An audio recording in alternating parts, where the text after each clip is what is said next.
Is being questioned for the use of her personal email account while she was Secretary of State. I got one word for you here: Benghazi. Despite some attacks from those who claim that all questions regarding Benghazi have been asked and answered, the revelation that Secretary Clinton uses personal email accounts lays that claim bare. I mean, they're just so predictable. This morning in our meeting, I said, watch this dude from South Carolina come out and get after it. You know, I'm surprised the Republicans haven't called for a full investigation on this already. Michael Schmidt, the reporter who broke the story, was on MSNBC just a short time ago. If she wasn't using a government account, then the State Department had no way of cataloging and retaining all of her emails for record-keeping purposes, for congressional oversight, for Freedom of Information Act requests, and for historians to go back and look at it. So essentially, it was shielding her communications from those things. Robert Gibbs says this may impact her campaign. I think this is another one of those things that the Clinton campaign, such as it is going to have to explain. And I think it's much easier for critics to explain why they don't exist than it might be for her to explain why she used a private email. And, of course, not missing an opportunity, Jeb Bush weighed in on Twitter. He wrote, "Transparency matters, unclassified Hillary Clinton emails should be released. You can see mine here." Joining me tonight in our rapid response panel, Caroline Heldman. She is a professor of politics at Occidental College, and also with us tonight, Mitch Caesar, DNC executive board member. All right, the unvarnished truth from both of you. Mitch, you first. Is this a problem for Hillary Clinton? I don't think so at all. I think this is, as you said, Benghazi fever. You know, Republicans are really good when there's no fire, they create smoke and create questions. I think the real issue is, and it seems to be coming out now a little bit later, whether or not the law that affects her went into effect of November 14, which was way after she was gone. Colin Powell already said today he did business the same way. They made a request. This is for record keeping, not that she hid great secrets.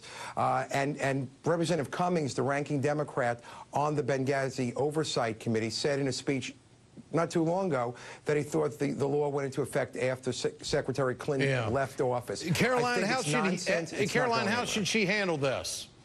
Well, I think she should handle it by telling the truth, that this is making a mountain out of a molehill, that the email clarification from the National Archives didn't go into effect until 2013. She came into office in 2009.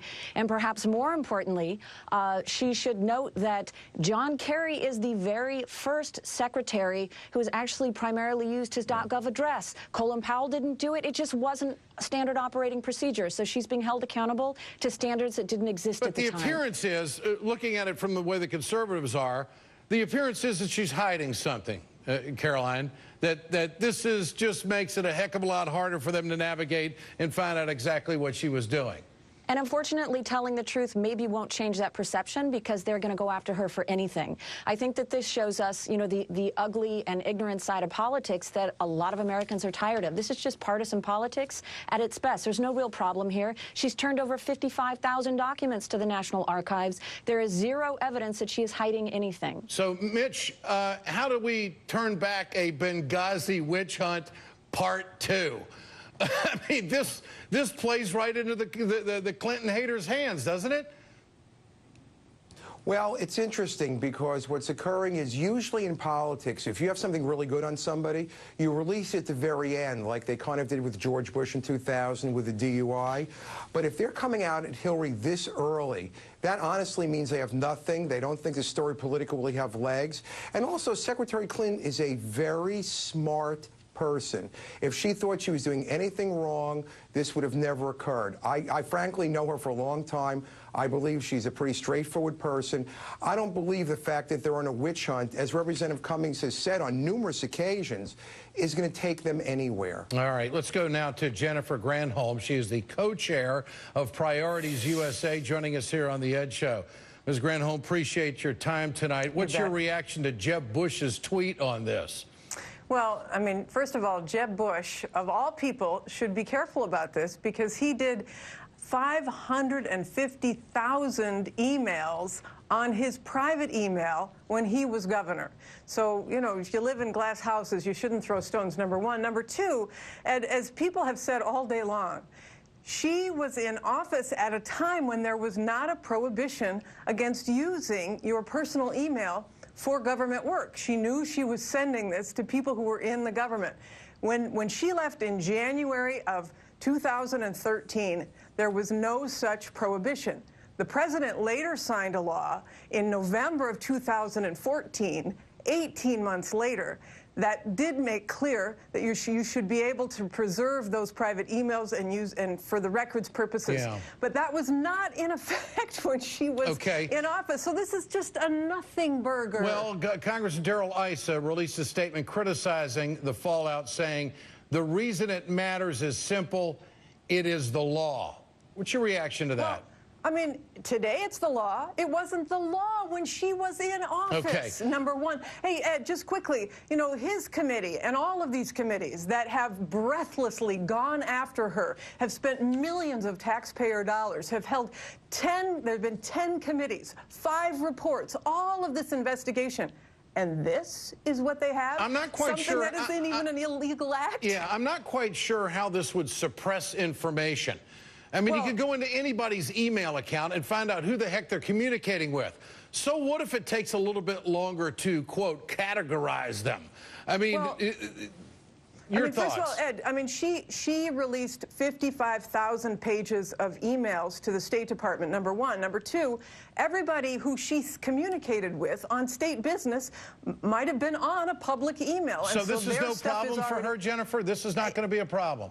No, the Republicans want to make it a problem, but in reality, it is not. It is, I mean, it is so far. Do you think that the people who listen to your show care about whether she's using an email, what email she's using on her I think BlackBerry? they care about the truth, seriously. Right. I do. I And you know what? And I'm a Hillary Clinton fan. I think she's done a lot for this country in her life, and she's been a great servant. But putting a number on it, she's released 55,000. Now, a good reporter would come back and say, yeah, but is that all of them? Is there 57,000 and maybe 2,000 out there that we don't have that might be of value? Now, I'm not trying to impugn her character here. I'm just saying how people would view this. Has every single email been released? Because that's really what it's going to take to satisfy the right wing. Yeah, I mean, the right wing will never be satisfied, Ed. You know this, even if she releases everything she has ever done in her life, every personal statement she's ever made to anyone. She has released 55,000 pages of all the emails that are relevant to her job as Secretary of State. And truly, if they want to continue to waste taxpayer dollars on this, I completely agree. People want the truth, but there has been not one suggestion that she has been untruthful or has been hiding something other than from the Republicans, who really have a vested interest in trying to make this an argument because they have nothing else. You think this will rile up Hillary's base and realize that she's still the big target? Well, this is probably one in a gajillion stories that will be coming, right, that will help to rile up the base, but also to demonstrate that she's got a big target on her back. But I think that the media and others who are looking at this, including Republicans, have to look at the behavior of the folks on their side. So if Jeb Bush has got a bunch of private email, how come nobody's not making any noise about that? I'll do that. Jennifer Granholm, great to have you with us tonight. Caroline Heldman, professor and also